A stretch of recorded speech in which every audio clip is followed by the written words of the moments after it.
All right, we are back with another Pick'em video. This one's going to be for the Tuesday state of the games. We got 7 games on January 14th, and the lines are just starting to drop. So it's about midnight right now on the East Coast. I'm doing this video, again, kind of the night before, but hopefully it jumpstarts you guys' thinking in terms of players that might have really good scoring matchups, bad scoring matchups, maybe guys that are in a good spot to make a bunch of threes, get a bunch of rebounds, things like that. And also we're going to be diving into some injury news because like every day of this NBA season, there's a whole bunch of injury news that could totally change things up. If you're looking at hit rates and things like that, it could totally mess you up if you're not looking exactly what you're looking for, or maybe you're like, oh, I didn't know that guy was missing today's game or something like that. So hopefully you get a bunch of information from this one. I did this type of video a few days ago and it worked out pretty well for us. Again, hopefully it helps you guys, but also helps me start to think about who are potential guys that I want to be looking into, especially considering injury implications. Like, okay, if this guy sits, this guy's in a really good opportunity to score this. Or if this guy sits,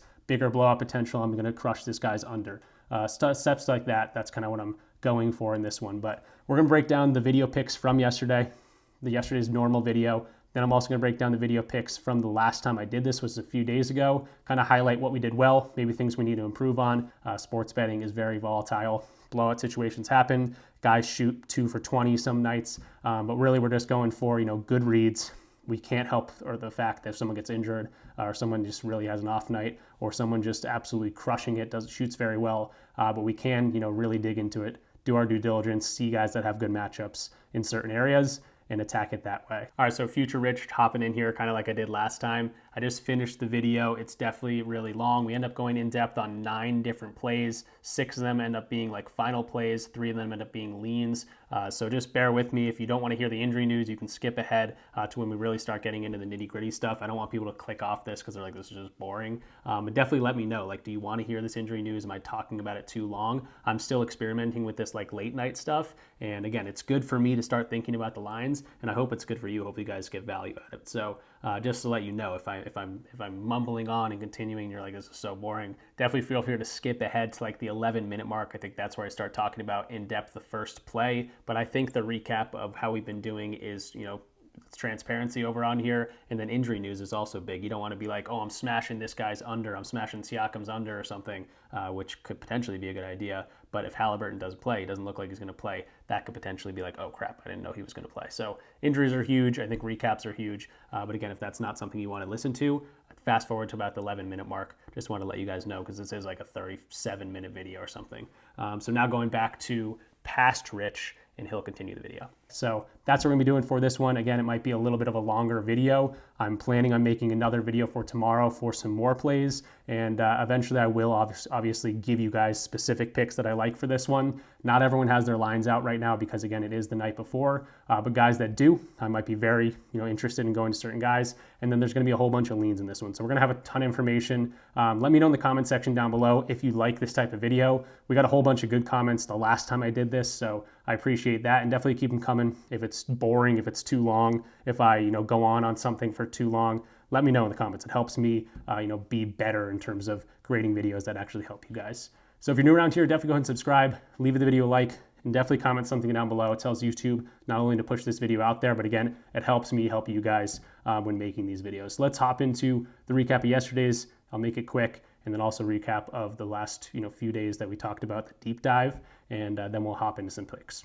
All right, so real quick recap of yesterday's video. Talked about Dylan Brooks, Karl-Anthony Towns, and Grady Dick. Matt Stafford was the kind of throw in here. Didn't give you guys any sort of information on it, but he had been pretty good at hitting this line. Didn't have to throw much in the fourth quarter at all. Minnesota got sacked a million times. They really couldn't get anything going on offense. So Stafford did his thing throughout the first half, and then it was Kyron Williams throughout that whole fourth quarter. So 225 was a discount. Ends up getting 209, so that sucked there. But Brooks was a good read, over 3.5 rebounds. He ended up getting 5.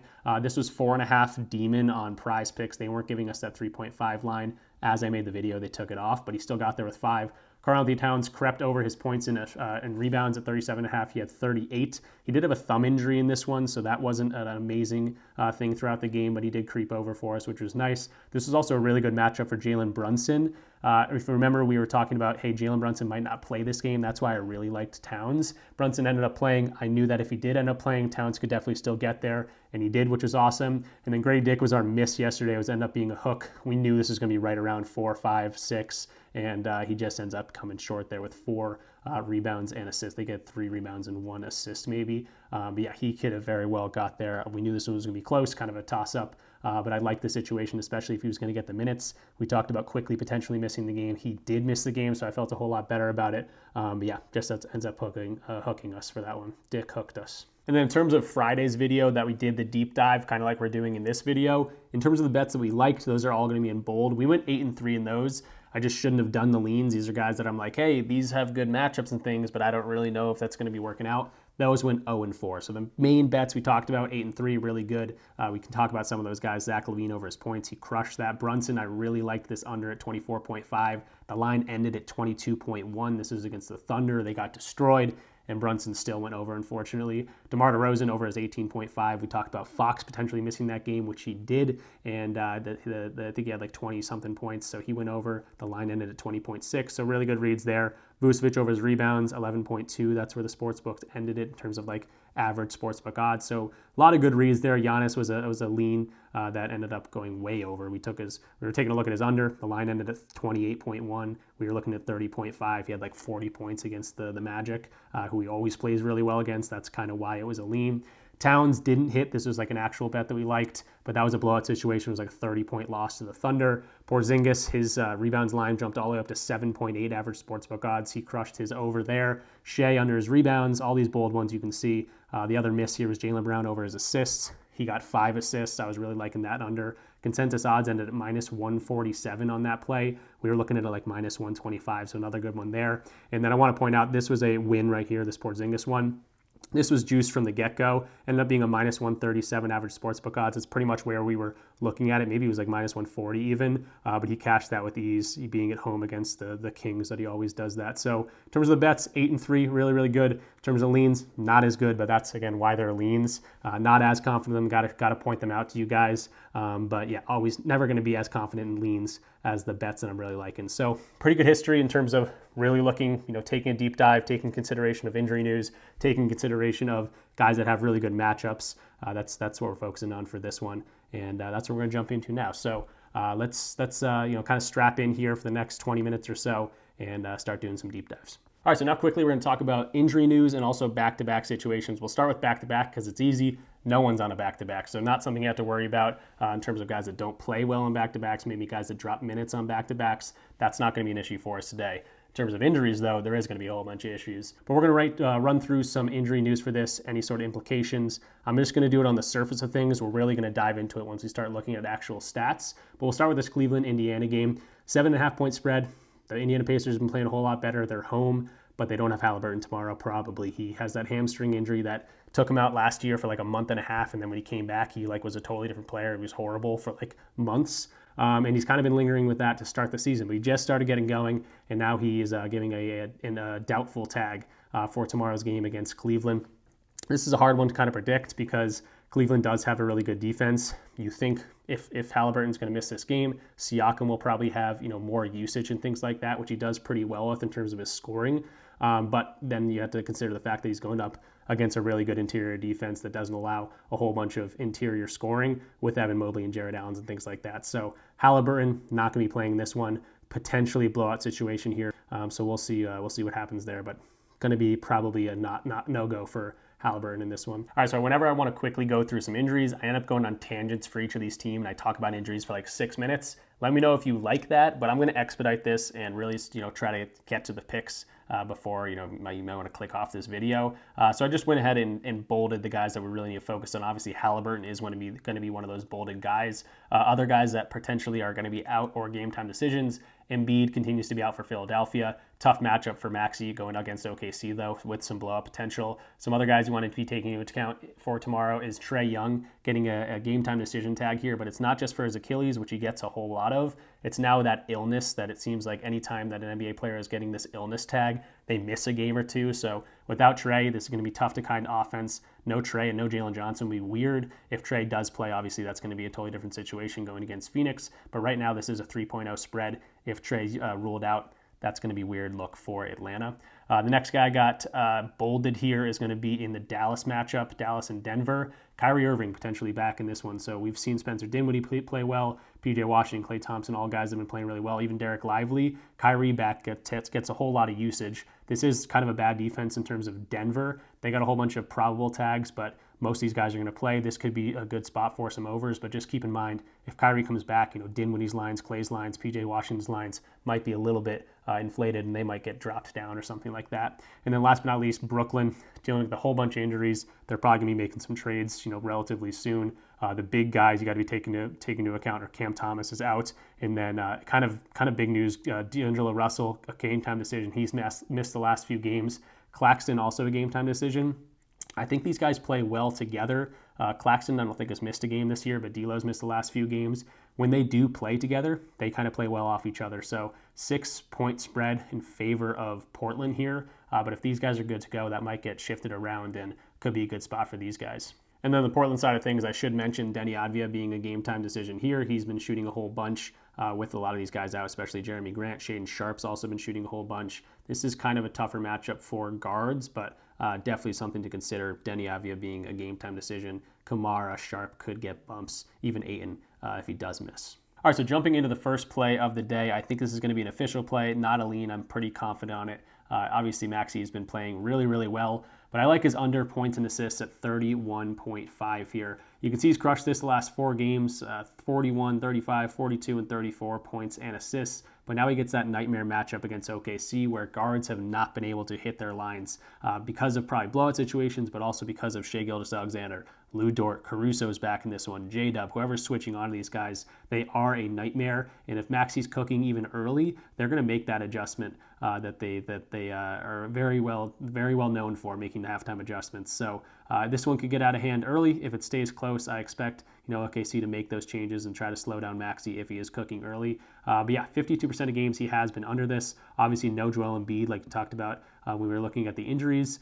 So 48% of games he's been under this points and assist line. But the big thing here is without Embiid and games they've lost by this spread, he's under in 5 of 5 games. So that's something I look, a little bit more into, take a little bit more weight into, because this definitely could be a blowout situation. OKC has been, they're not on a back-to-back. No one's on a back-to-back here. The Philadelphia is home, but even in home games, he actually hasn't been able to do this as much, 57% hit rate at home games. So Maxey could be just on an absolute tear. He could be hitting every shot, but this would be a matchup that this, hot streak could end because of OKC's defense. And then in terms of the head-to-head, they haven't played each other this year, but he did stay under in the last year's matchup against OKC, whose this defense has turned it up. Obviously, they have Caruso now, but they're locked in defensively, especially to the guard position. Even without Chet there, they've just been locking down guards with Lou, with Shea, with Caruso, with J-Dub. Whoever's switching on to these guys, they just throw every sort of body they can. But the big thing here, the really, really good aspect that I want to point out, again, he is on a heater. The last 4 games, he's been crushing this, especially without Embiid. But the fact that guards just don't hit their lines against OKC. I want to point out a few guys. These are the last few matchups against OKC. And the guards, we had Jordan Poole. His line ended at 18.5. He ended with 13 points in that game. Bob Carrington, lesser player, but 7.5 line. He ended with 5. Brunson was the only guy that hit his line, but they got destroyed. 22.5 line. He shot really well and had 27 points. But then after that, literally like 10 straight guys. Garland stayed under his 18.5 line. He had 18. Donovan Mitchell had 11 against them. He had a 22.5 line. Karis LeVert stayed under with 8 points. He had a 9.5 line. Drew Holiday, 2 points against them. Derek White, 11 points against them on a 14.5 line. Brunson again had 22 points on a 23.5 line. Anthony Edwards, 20 points. So they have very, very, very been successful at limiting guards. And I think Maxey's just going to be another casualty there. Unless he shoots, lights out, which he totally could. He is on fire here. I'm really liking the under here for either his points and assists or just his points at 26.5. And in terms of some market value right now, only a couple books have his line up and it's at 26.5. And we're just looking at the points here. Some books are favoring the over, some books are favoring the under. But again, he has been very hot. His line will probably be around 26.5, but it's just a nightmare matchup for him. All right, then moving along to the next play here. It's going to be DeJounte Murray. Yes, he has an injury tag. He's probable to play with an elbow injury, But with Zion, I think he's been very, very good this season. We're going to take a look at the games with Zion, who's only played 2 games with. But he's also hit this in a whole bunch of games. Now, you could be looking at his points. You could be looking at his rebounds. You could be looking at assists. This is a perfect matchup for someone like DeJounte Murray. You can see overall, Chicago allows a whole bunch of points, a whole bunch of rebounds, a whole bunch of assists. But specifically to ball handling point guards in the pick and roll situations, that's where DeJounte Murray gets 36% of his points.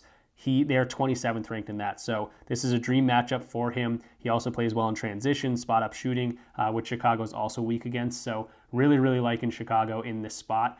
There's certain players that have played very well against Chicago, kind of similar to DeJounte Murray, but also like guard situations. And with Zion, that's what I'll show on here. Games with Zion so far this year. Who looks like he's going to play. Hopefully he doesn't miss the flight tomorrow. Games with Zion, he's only played 2 of them, but he had 29-6, and he had 26-9-8. So these were against teams that weren't Chicago. This was against Boston. This was against Minnesota, so both really good defenses. And now he's kind of got like a dream matchup here going up against Chicago. And now again, he does have that injury at the elbow. Could that be, hurting him for the day? It totally could be, but if he does go out and play, I'm liking where his line's at 30.5. Maybe we're getting a little bit of a discount there. So really, really liking that. In terms of some guys that have played that are similar to DeJounte Murray, we've seen guys like De'Aaron Fox play really well. He had 26 points against them. Jordan Poole had 22 points against them. These are both guys that cashed over their lines. Chris Paul had 16 points. Jalen Brunson had 33 against these guys.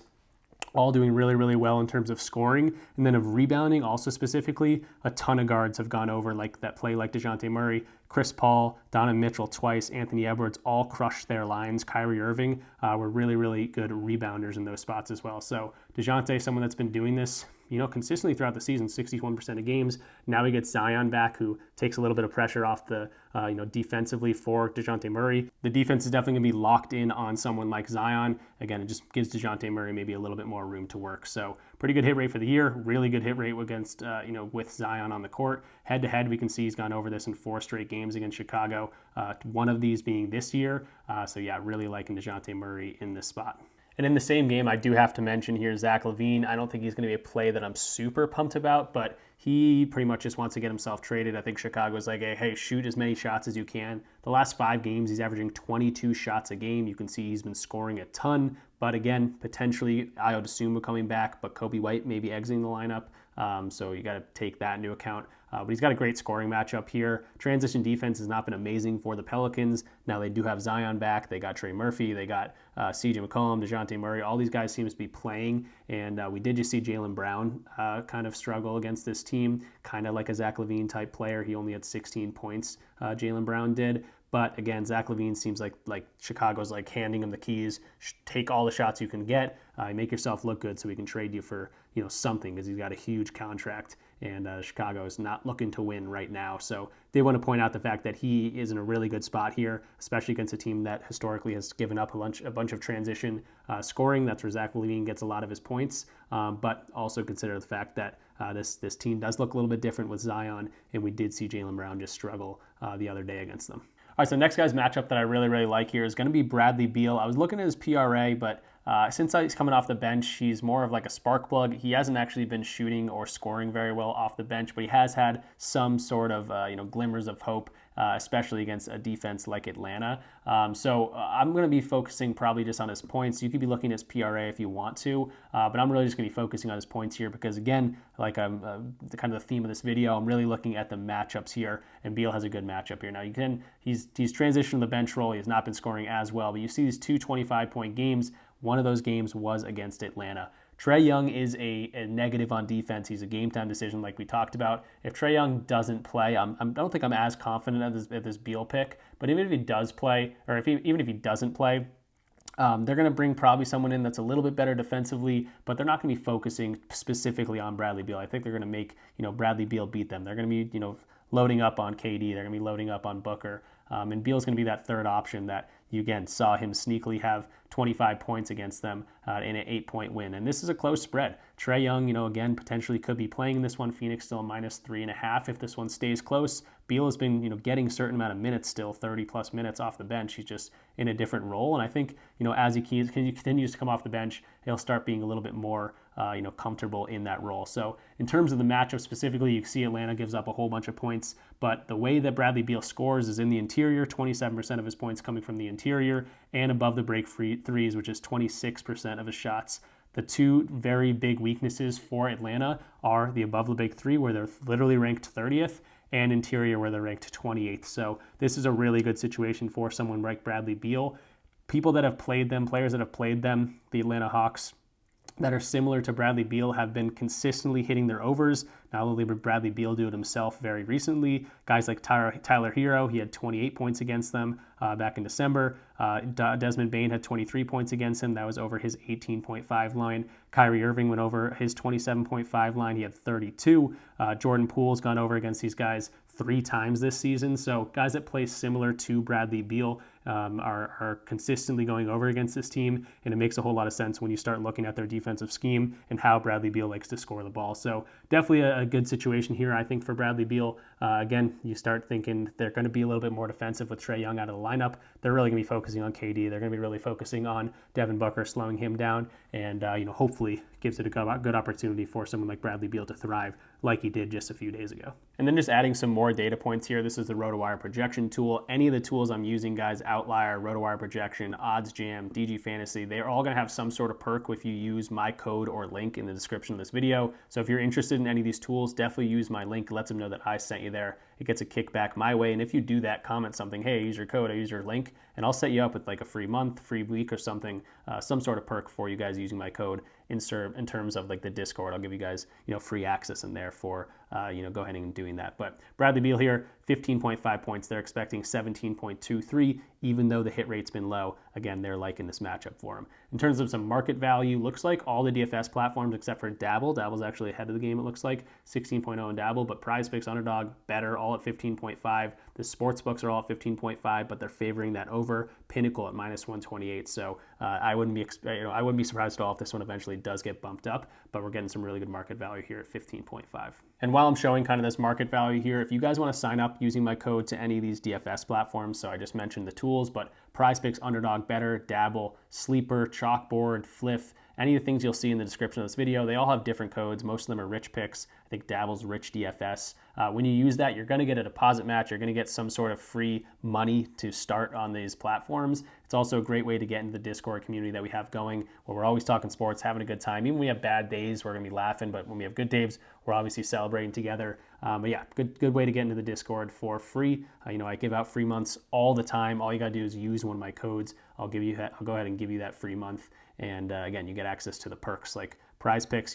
You use my code, bet $5, you get $50 instantly. Underdog is a deposit match up to $1,000. Dabble, you just get $25 instantly. Betr, you're going to get a free entry up to $250. They're all a little bit different. I could explain it all day, but again, just read the description of the video if you are interested in getting access to the community or just getting on one of these platforms and getting a cool deposit match. Moving along to the next play. Did I learn my lesson from last time we did this? No, because I'm taking the under on Giannis, 52.5 points, rebounds, and assists. Now, last time we did this, that was against Orlando Magic. He had 41 and 14 on my face, on my head.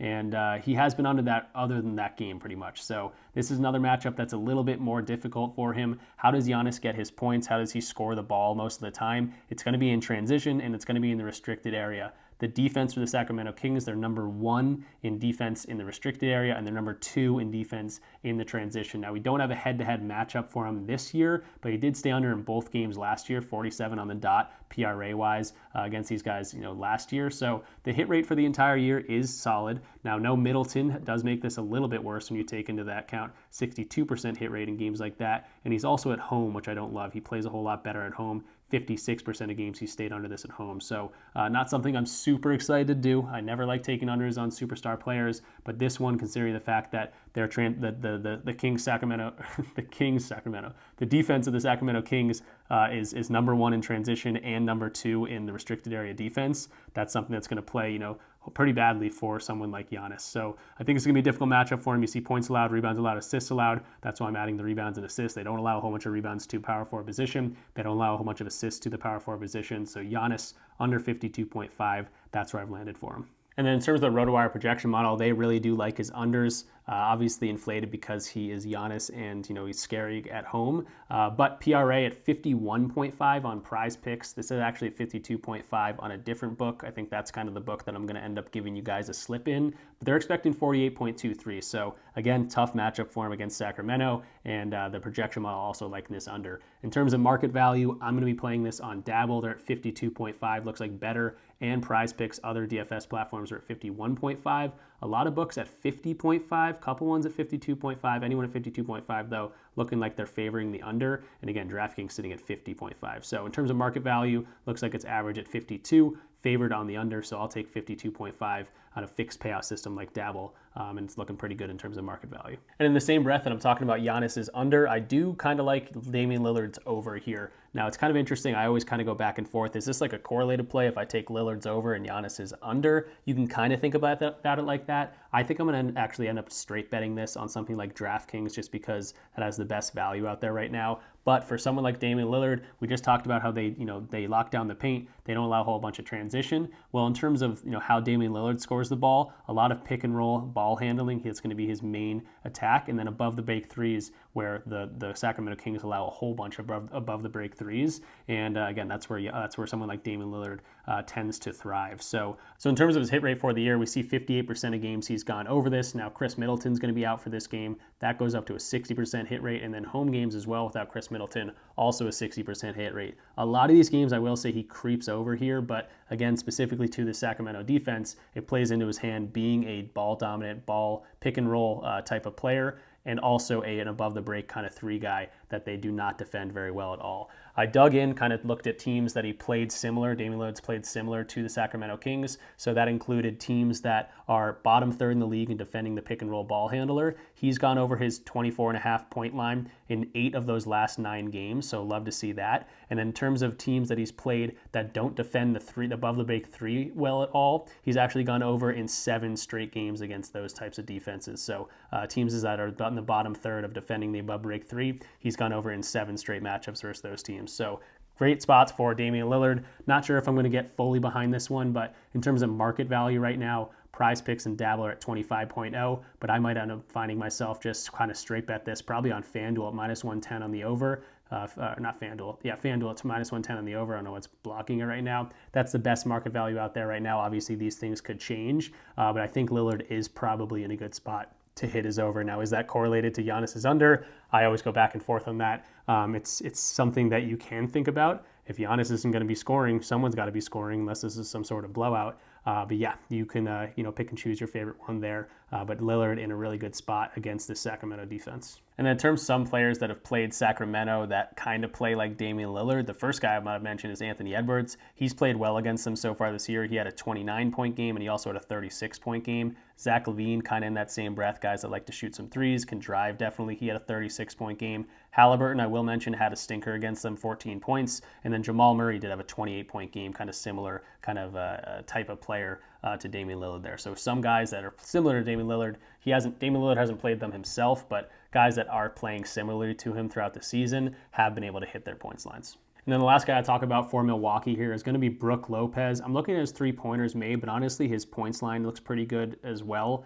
His main sources of scoring as being the spot-up shooter, the above-the-break threes. We talked about Sacramento being bad at that. 3-pointers made allowed 28th ranked. But again, especially above-the-break threes, you see him do that slingshot three a bunch of times, usually 5-6 times a game, sometimes more than that. Again, in a situation like this, he might be shooting 6, 7, 8 threes in this one. But he also is a pick-and-roll big man. And in those two defensive schemes, Sacramento ranks 30th, literally dead last in spot-up shooting defense, and then also 27th ranked in terms of pick and roll big man defense. So this could be a spot that you definitely take a look at Brook Lopez in terms of his points. If you want something like to add to a parlay piece, it's going to be a little bit juiced, but you can get this at minus 135 on FanDuel for 3-pointers made. Yes, he only has a 53% hit rate for the entire season, but if you take into account home games, he definitely shoots a little bit better like a lot of players do, 61% of games, and then take Chris Middleton out of the situation here. 67% of games he's gone over this. I also looked a little bit deeper into this because I'm a maniac. The last 9 games that they've played teams that allow a whole bunch of spot ups threes, so like bottom third of the league in terms of defending the spot up 3, he's over in 8 of 9 games. He's averaging 3 threes made per game. So definitely a decent spot for Brook Lopez. If you want to take a look at his points at 11.5, this could be something you look at as well, but definitely a good spot for Brook Lopez as well here. And then the other side of things for the Kings here, I wanted to attack it some way. I don't love De'Aaron Fox just because of some sort of injuries, and Milwaukee's defense is pretty average. It's nothing I want to really attack. The main weakness is the mid-range defense, and that's kind of where DeMar DeRozan lives. So if I wanted to get to someone, it'd probably be DeMar. Now, he's been kind of hit or miss late in the season. He started off really hot. Malik Monk has entered the starting lineup. He's a game-time decision, so if he's out, I would think that's kind of a booster to DeMar DeRozan, especially if we're getting this 2-point spread and it is a competitive game. But the main reason I'm looking at DeMar DeRozan is, again, kind of more of like a lean, just because in games that he's playing away, 87% hit rate on the season. He's gone over this points and assists line. So 22.5 points and assists, that's probably where I'd land. Again, a guy like DeMar DeRozan can score 25 points easily. We've seen him do that multiple times this season. And yeah, he's just thrived in away games. If Malik Monk doesn't play, kind of just another added boost for him. So DeMar is probably going to be the guy that I'd like to attack on the Kings. And this is going to be the last play of the video here. It's going to be Zion Williamson over his rebounds, but I haven't really been able to deep dive just yet into like rebounds, into assists, into threes. I've really been focusing on the points. Now, we talked about some combo lines just because I happen to be looking in that direction.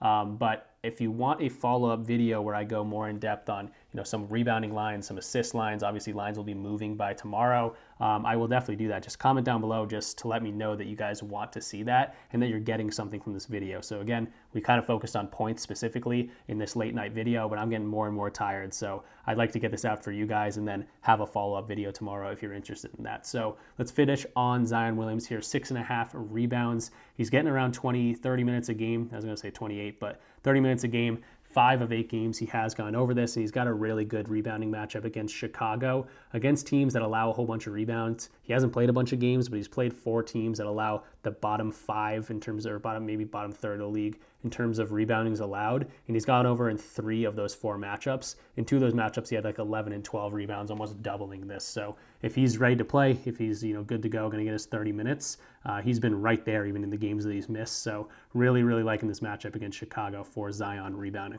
And then in terms of the RotoWire projection model here, they're expecting 8.83. That's the projection. Now, they typically are a little bit higher on rebounds, I've noticed, but 8.83 is a whole lot more than 6.5.